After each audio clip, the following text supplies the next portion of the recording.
नमस्कार साथियों, आप देख रहे हैं द्रोणाचार्य का डीटी न्यूज। मैं हूं राम गोपाल। आज मैं अपने आध्यात्म सीरीज में एक अध्याय और जोड़ रहा हूं। विषय है कि पुनर्जन्म क्यों होता है, पुनर्जन्म होता भी है या नहीं होता है। अगर हमारा जन्म बार बार होता है तो इसका कारण क्या है, ब्रह्मांड क्या है। गुरुदेव ने विज्ञान और आध्यात्म का तुलनात्मक अध्ययन पुनर्जन्म के बारे में बताया है। उन्होंने पुनर्जन्म की विवेचना विज्ञान और आध्यात्म के आधार पर की है।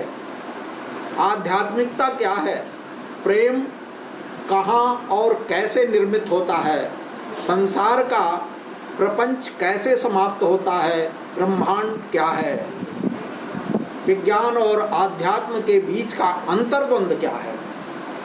समग्र सृष्टि को नमन। पुनर्जन्म के संबंध में हमें अपने मंतव्य निवेदित करने का निर्देश मिला है। इसके लिए मैं डीटी न्यूज चैनल को फिर से धन्यवाद देता हूं। प्रिय आध्यात्मिक जिज्ञासु, पुनर्जन्म का तात्पर्य है पुनः जन्म लेना। इस विमर्श के दो आयाम हैं। विज्ञान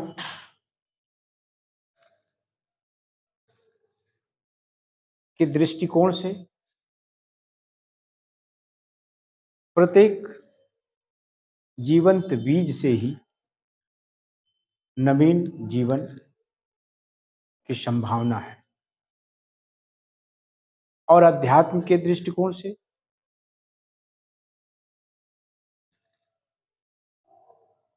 जीव जिन जिन इच्छा आकांक्षाओं से अपने जीवन में जीवन की यात्रा करता है, उसकी यात्रा में सहायक सकारात्मक और नकारात्मक विचार उसके बार बार जन्म लेने के कारण होते हैं। अध्यात्म के मनीषियों ने सृष्टि को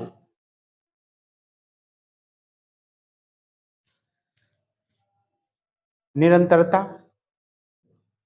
के भाव से देखा है, और विज्ञान केवल उसके वर्तमान स्वरूप का विखंडन कर उसके निर्माण संबंधी विज्ञान को सीखा। विज्ञान शिल्पी है, वो निर्माता है, वो निर्माण के विज्ञान को प्रकाशित करता है, जिसके द्वारा हम जीवन के भी विज्ञान को समझते हैं। लेकिन अध्यात्म शिल्प और विज्ञान के साथ साथ वो जीने की कला पर भी जोर देता है। कला जिसे हम अपने अंदर प्रकट करते हैं। सृष्टि के प्रत्येक जीव में उसकी एक स्वाभाविक कला प्रतिष्ठित है, जो उसका नियामक सूत्र है। उस स्वाभाविक प्रक्रिया द्वारा स्वाभाविक चेतना से प्रेरित होकर जीव जो कार्य करता है वही उसका स्वभाव है। अध्यात्म स्वभाव की ओर प्रेरित करता है और विज्ञान उसकी संरचना की ओर। विज्ञान पुष्पों में छिपे हुए सुगंध की बात नहीं करता। विज्ञान पुष्पों के रंगों पर, उसके आकृति पर और उसके जीवन पर दृष्टिपात करता है, लेकिन अध्यात्म उसमें छिपे हुए सुगंध का भी अनुभव करता है और वो सुगंध के माध्यम से ही उस पुष्प की स्वाभाविक कला को प्रतिष्ठित करता है। इस तरह ये सारा भूमंडल जो अणु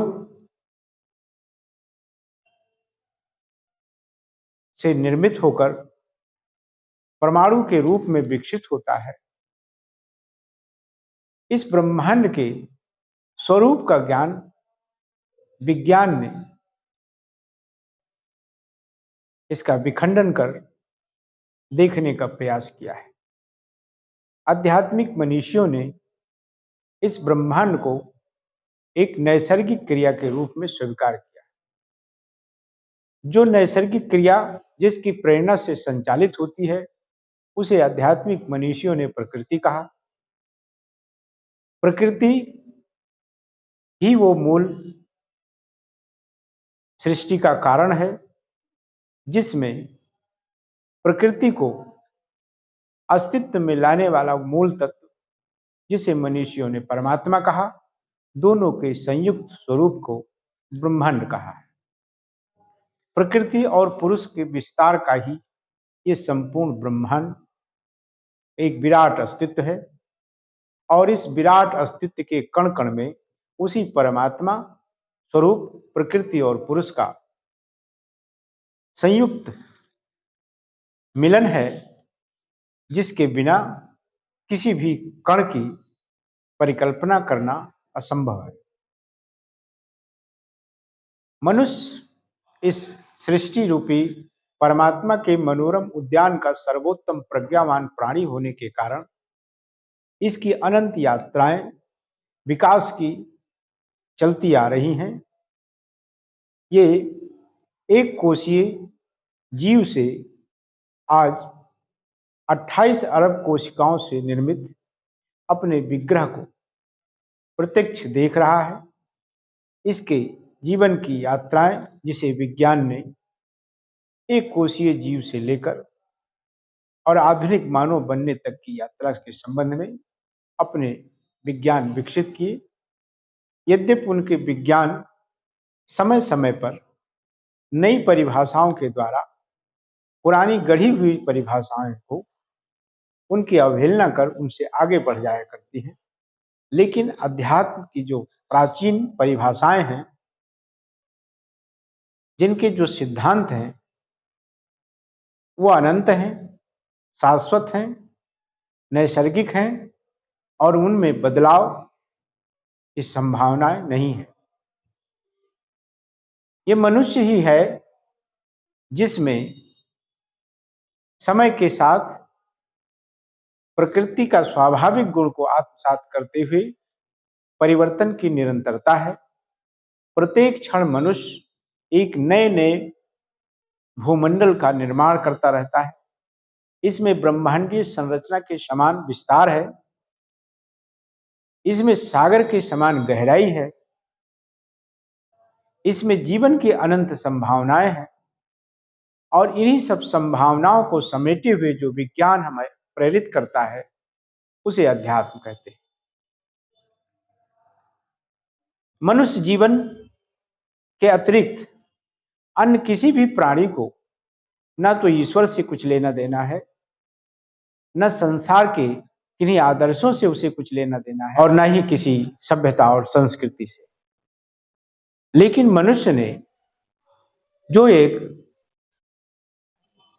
पशु के रूप में जन्म लेकर अपनी पशुता से मुक्त होते होते आज वह आधुनिक मानव के रूप में संपूर्ण विश्व को आश्चर्यचकित कर रहा है, संपूर्ण सृष्टि को चुनौतियां दे रहा है, आकाश को भी अपनी मुट्ठी में लेने का प्रयत्न कर रहा है, समुद्र की गहराई नापना चाहता है, अंतरिक्ष के सारे रहस्यों को जान लेना चाहता है।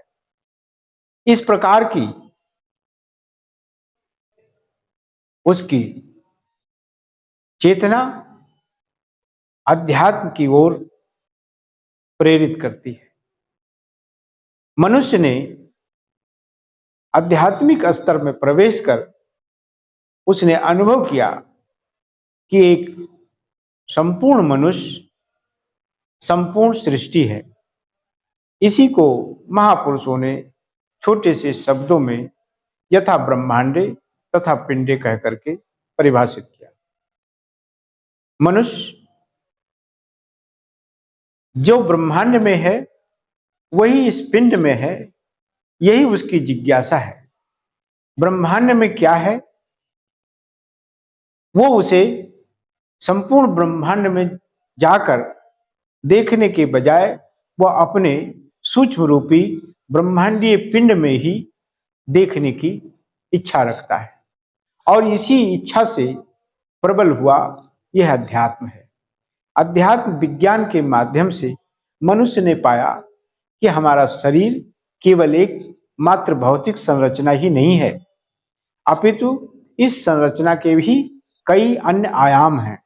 जैसे जैसे उसने आध्यात्मिक स्तर पर अपने मानवीय संरचना को उद्घाटित करने का प्रयत्न किया, धीरे धीरे एक एक कर परतें जो इसकी खुलती गई वह आश्चर्यचकित होता गया, हतप्रभ होता गया और इतनी जिज्ञासाओं से भरता चला गया कि वो किसी एक सिद्धांत पर स्थित हो पाने में स्वयं को असमर्थ पाता है। मानव शरीर में ज्ञानेंद्रियां हैं।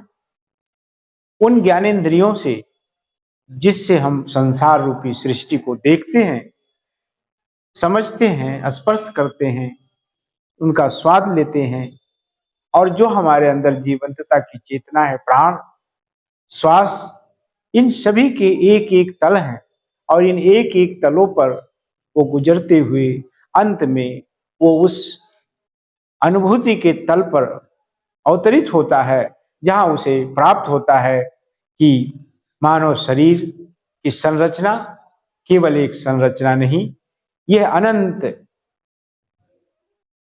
युगांतरों का अपने अंदर विचारों की श्रृंखलाओं को समेटे हुए एक विशाल धरातल है जिसमें उसकी अनंत जन्मों की यात्राएं छिपी हुई है। इनका वो अनुभव करता है। हमारा जन्म बार बार जो हो रहा है, जिसे छोटे शब्दों में महापुरुषों ने कहा कि हमारे कर्तव्य, हमारे कर्म, हमारे उद्देश्य और हमारी संचित कामनाएं, ये सभी मिलकर हमारे इस भौतिक शरीर को अस्तित्व प्रदान करने के लिए उत्तरदायी होती हैं। बड़े बड़े योगी इन्हीं कामनाओं और इच्छाओं से निर्मित अपने अंदर जो ऊर्जा रूपी शरीर है, विद्युत रूपी शरीर है, जिसे सूक्ष्म शरीर अध्यात्म जगत में कहा गया, उसी सूक्ष्म शरीर को अपने जीवित रहते हुए इसे बिंदुवत करने में समर्थ हो जाते हैं। वही योगी आवागमन के बंधनों से मुक्त हो जाते हैं। हमारी भावनाएं ही हमारी चेतना का रूप लेती हैं, और हमारी चेतना हमारे अस्तित्व का रूप लेती है, और हमारा अस्तित्व भौतिक और आध्यात्मिक दोनों प्रकार के जगत का निर्माण करता है। इसलिए हमें पुनर्जन्म जो प्रश्न आज तक यक्ष प्रश्न बना हुआ है, विज्ञान जिसे नकारता है, अध्यात्म जिसे स्वीकारता है, दोनों के बीच में जो अंतर्द्वंद है, यह अंतर्द्वंद ये दोनों धरातलों पर सिद्ध नहीं किया जा सकता। इसे प्रत्येक मनुष्य स्वयं सिद्ध कर सकता है, क्योंकि उसके भीतर ही संचित कर्मों, संकल्पों और उद्देश्यों की श्रृंखलाएं निर्मित होती हैं, बनी हुई हैं, जो उसे चेतना अवस्था में प्रेरित करती हैं और निद्रा अवस्था में स्वप्न के रूप में दृष्टव्यत होती हैं। ये दोनों स्थितियां हमें इस बात से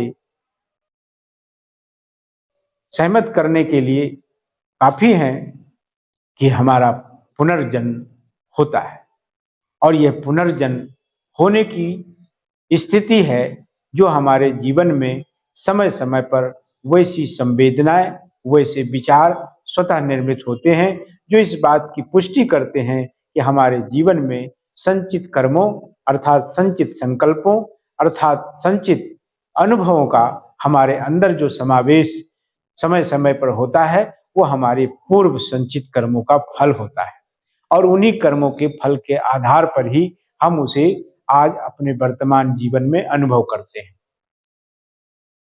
इस तरह हम ये देखते हैं, ये पाते हैं कि जब हम अपने शरीर के अंतर विज्ञान को जानने में सक्षम हो जाते हैं, जब हमारे अंदर भावनात्मक रूप से संपूर्ण शरीर का रोम रोम उस परब्रह्म परमेश्वर परमात्मा से प्रकाशित हो जाता है, तो हमें जीवन का पूर्ण आनंद और जीवन के पूर्ण उद्देश्य की प्राप्ति होती है। इस उद्देश्य को प्राप्त करना ही मनुष्य जीवन के लिए उद्देश्य कहा गया है।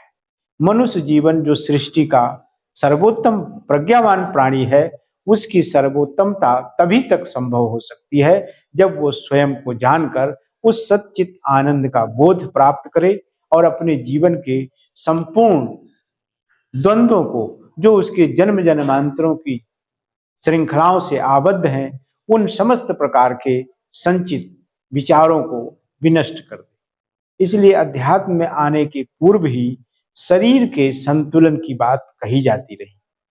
पिछली एपिसोडों में ये बातें बताई गई कि पहले निर्भर हो, निर्भर के बाद निर्विचार हो, निर्द्वंद्व हो, निर्भय हो। इसी तरह हम अंतर के जगत में आकर प्रवेश करेंगे कि अंतर के जगत में है क्या। अंतर का जगत, क्योंकि बाहर के जगत में और अंतर के जगत में इतना अंतर है जितना दिन और रात में होता है। दिन में रात्रि की अनुभूति नहीं हो सकती और रात्रि में दिन की अनुभूति नहीं हो सकती।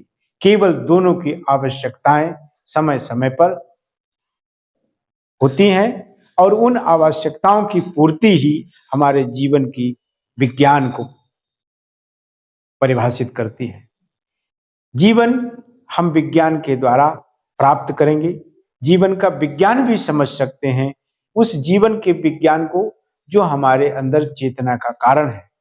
हम अपने उत्पत्ति का कारण भी समझ सकते हैं उस भौतिक विज्ञान के माध्यम से, लेकिन हमें जीने की जो कला है वो अध्यात्म से ही प्राप्त होगी। अध्यात्म एक ऐसी विधा है जिसके द्वारा हम अपने जीवन को आनंदित, प्रफुल्लित और चारों ओर से इसे शांतमय जीवन व्यतीत करते हुए अपने जीवन की पूर्णता प्राप्त कर सकते हैं। इसलिए महापुरुषों ने या अब तक जितने भी मनीषी हुए, जिन जिन लोगों ने इसके विषय में अनुसंधान किया, उन सब की ये भावना रही कि मनुष्य आध्यात्मिक पहलू को भी अपनाए रखे जितना कि वो भौतिक पहलू से जागृत है। भौतिक जागरण आध्यात्मिक जागरण की प्रेरणा है। यदि कोई भौतिक जागरण में भी पूरी तरह से संतृप्त नहीं है तो वह आध्यात्मिक जगत में भी संतृप्त नहीं हो सकता है। छोड़ना, भाग जाना, पलायन करना ये आध्यात्मिकता नहीं है। आध्यात्मिकता केवल स्वयं को खो जाना है, स्वयं का हो जाना है, स्वयं में मिल जाना है। ये स्वयं कौन है? स्वयं ही परमात्मा है। जिसे मनुष्यों ने परमात्मा कहकर कहा है, वही हमारे अंदर एक सूक्ष्म बिंदु के रूप में आत्मा के रूप से प्रकाशित है। उस आत्मा को तमाम प्रकार की वासनाएं, इच्छाएं और इनके कई सारे जन्म जन्मांतर के संचित कर्मों के पर्दे उसको घेरे रहते हैं, जो जीवात्मा का निर्माण करते हैं। हमारे शरीर के 3 भाग हैं। इसी 3 भागों में हमारे त्रिदेवों का निवास है। इसे करोड़ों कोटि कोटि लोगों या कोटि कोटि देवी देवताओं का स्थान मान सकते हैं, लेकिन वो एक अलग विधा है। परंतु हम इसे 3 प्रमुख रूपों से जाने, क्योंकि हमारे शरीर के अंदर 3 भाग हैं। पहला भौतिक शरीर है, दूसरा इसमें सूक्ष्म शरीर है और तीसरा इसमें कारण शरीर है। जो हमारा भौतिक शरीर है वो ब्रह्मा है, अर्थात वो सृष्टि पोषक है, सृष्टि का निर्माण करने वाला, संतति की निरंतरता को बनाए रखने वाला वो ब्रह्मोपासित जीवन है, वही उसकी संरचना है, वही ब्रह्मांड है। इस शरीर को संचालित रखने के लिए, इसे पुष्टता प्रदान करने के लिए, इसको पुरुषार्थ की प्रेरणा देने के लिए इसमें विष्णु क्षेत्र है, जो नाभि से कंठ स्थित विशुद्ध चक्र के बीच का जो क्षेत्र है वो क्षेत्र विष्णु क्षेत्र कहा गया। विष्णु जो विश्व का पालन करता है, जो इस हमारे विराट शरीर रूपी ब्रह्मांड का पालन करता है, इस शरीर में जो नाना प्रकार के रसों का निर्माण करता है, जो इसका हमें भोग करके भोग की प्रेरणा देता है और उस भोग से हमारे अंदर जीवंतता आती है। हम ब्रह्मा क्षेत्र में कामना क्षेत्र से बंधे होते हैं। एक 14 साल का बच्चा जब उसके अंदर कुछ हार्मोनल विकास तीव्रता से होने लगते हैं, उसकी वो अवस्था 14 से 18 वर्ष की अवस्था, उसकी वो काम क्षेत्र की प्रबलता के संकेत होते हैं, जिसके कारण वो बच्चा काम से पीड़ित होकर के केवल उसी ओर ध्यान देता है और उसमें आंदोलन, विचलन और मानसिक वेदना इतनी प्रबल होती है कि वो सांसारिकता से बिल्कुल परे होता है। उसे केवल काम की पूर्ति ही एकमात्र अभिष्ट जान पड़ती है। लेकिन जब ब्रह्मा क्षेत्र का कार्य पूरा हुआ, अर्थात उसने नई सृष्टि के लिए अपने को समर्पित कर दिया, तो उसमें पुरुषार्थ की भावना जागृत होती है और वही पुरुषार्थ जो विष्णु द्वारा पालित होती है, विष्णु क्षेत्र में विकसित होती है, वो हृदय में निवास करती है, जहाँ प्रेम निर्मित होता है। वह प्रेम जहाँ काम का पोषण होता है, वह प्रेम जो संपूर्ण सृष्टि का मूल है, प्रेम ही संपूर्ण सृष्टि का अस्तित्व है। उसी प्रेम के मूल अंकुर में जन्म लेने वाला वो जीव विष्णु बन जाता है, अर्थात वो ऐश्वर्यों का स्वामी हो जाता है, वही ईश्वर की प्राप्ति हो जाती है। लेकिन उसका जो सूक्ष्म शरीर, यही उसके अंदर विचार उत्पन्न होते हैं, यही उसके अंदर पुरुषार्थ उत्पन्न होते हैं, यही निवास करता है और यही वो वैकुंठ है जहाँ मायापति भी निवास करते हैं और माया भी निवास करती है। इससे ऊपर का जो तल है वो कारण शरीर का है, जो सूक्ष्म शरीर से भी हजारों गुना सूक्ष्म है। उस कारण शरीर में जो शिव तत्व है, जो प्रकृति में या भौतिक में जिसे हम पारा मानते हैं, वही वो पारा जिसे विनष्ट नहीं किया जा सकता, जो अविनाशी है, अनंत है, अगोचर है, वो परब्रह्म परमेश्वर परमात्मा स्वरूप पारा, वो हमारे अज्ञा चक्षु में निवास करता है। वहीं से हमें नीचे की ओर आने पर सृष्टि उत्पन्न करते हैं, ब्रह्मा और विष्णु का दायित्व निर्वहन करते हैं और वहीं से ऊपर जाने पर वहां काम भस्म हो जाता है। काम अर्थात ब्रह्मा का सारा प्रपंच वहां समाप्त हो जाता है, वही वो कारण शरीर भी भस्म हो जाता है और वो भस्म, भारत का जो भस्म है, वो अपनी तीव्रता को हासिल करते हुए, प्राप्त करते हुए, वो ऊपर सहस्त्रासार में निवास करने वाले उस परब्रह्म परमेश्वर परमात्मा सद्योजात सदा शिव में जाकर विलीन हो जाता है और अनंत जन्मों की यात्राओं को पूर्ण कर देता है। यहाँ तक कि यात्रा पर पहुंचने के लिए जैसे ही वो अज्ञा चक्षु से ऊपर जाता है, उसी समय उसमें परमात्मा प्रकट होता है। परमात्मा अस्तित्व शरीर का नहीं है, परमात्मा भाव का अस्तित्व है। हमारे तमाम सारे मनीषियों ने जो उसे बाहर शरीर के रूप में प्रदर्शित करने का या प्रतिष्ठित करने का प्रयास किया, इसी के कारण संसार में बहुत सारा द्वंद्व उत्पन्न हो गया है। सब उसे उस ईश्वर और परमात्मा भगवान को वो केवल अस्तित्व और शरीर मान बैठे हैं, उसे 7वें 8वें आसमान पर बैठा हुआ मानकर बैठे हुए हैं, उसे हर प्रकार से संतुष्ट कर, प्रार्थना कर, गिड़गिड़ा कर उसे मनाने की चेष्टाएं कर, ये सारी उपक्रमों में बैठे हुए हैं। ये सब द्वंद्व हैं, ये सब शरीर में ही हैं, जो भौतिक शरीर को नियंत्रित करने के लिए कुछ छद्म समाज सेवी लोगों का ये कृत्य है, जिसके कृत्य से ऊपर उठना ही अध्यात्म है, जब हम अंतर के शरीर को जानेंगे तो संसार का सारा प्रपंच स्वतः नष्ट हो जाएगा। उस स्वतः नष्ट हो जाने के बाद काम क्षेत्र में उत्पन्न होने वाला, जब हम काम क्षेत्र में हमारी ऊर्जा अधिक सक्रिय होती है तो काम प्रकट होता है, और जब मध्य क्षेत्र में प्रकट होती है हमारी ऊर्जा, वहां स्थित होती है, तो हमें संसार के निर्माण की प्रेरणा मिलती है। हम घर बनाते हैं, परिवार बनाते हैं, संसार बनाते हैं और भौतिक सुखों का संग्रहण करते हैं। उस संग्रहण में हम अपने जीवन की भी आत्माहुति तक करते हैं। इसी प्रकार हमारा तीसरा चक्र अर्थात कारण शरीर के चक्र को खोलने वाला जो मार्ग है, जो स्थान है अज्ञा चक्षु, उस अज्ञा चक्षु ज्ञान चक्षु जब हमारा खुलता है, जो कारण शरीर को नष्ट करने का समय आता है, वहां हम जब अपनी चेतना को लेकर के स्थित होते हैं तो वहां सहस्त्रासार प्रकट होता है। जिस सहस्त्रासार से जो अमृत की वर्षा बरसती है परमात्मा की, उससे ही अनुभूति का निर्माण होता है। उसी अनुभूति के धरातल पर परमात्मा का अस्तित्व प्रकट होता है। वहां वो भावनात्मक रूप से प्रकट होता है, आनंद रूप से प्रकट होता है, प्रेम के रूप से प्रकट होता है, शांति के रूप से प्रकट होता है। ऐसे तमाम सच्चित आनंद स्वरूपों से प्रकट हुआ परमात्मा वो हमारे मस्तिष्क के उसी सहस्त्रासार रूपी चक्र, जो सातवां और अंतिम चक्र है, उस चक्र में वो प्रकट होता है। परमात्मा भी प्रकट होता है, मनुष्य पहले प्रकट होता है, उसे परमात्मा को प्रकट करना पड़ता है। दूध के कण कण में घी विद्यमान है, लेकिन घी को प्रकट करना पड़ता है। संसार के प्रत्येक क्षेत्र में अग्नि है, किंतु अग्नि को प्रकट करना पड़ता है। उसी प्रकार हमें परमात्मा को अपने शरीर में ही प्रकट करना होगा। अभी समय के अनुसार हम बदलते जा रहे हैं, बदल चुके हैं। हम अपने जीवन को केवल औपचारिकताओं से बांध चुके हैं। इन औपचारिकताओं के कारण ही हम अपने आप को सही से न जी पा रहे हैं, न जीने की कला मिल रही है। हम जीवन के शिल्पी हो चुके हैं, जीवन के शिल्पी को जानते हैं, जीवन के विज्ञान को जानते हैं, लेकिन अपने प्राचीन जीवन की कला को हम भूल चुके हैं। इस कला की ओर हमें आना होगा।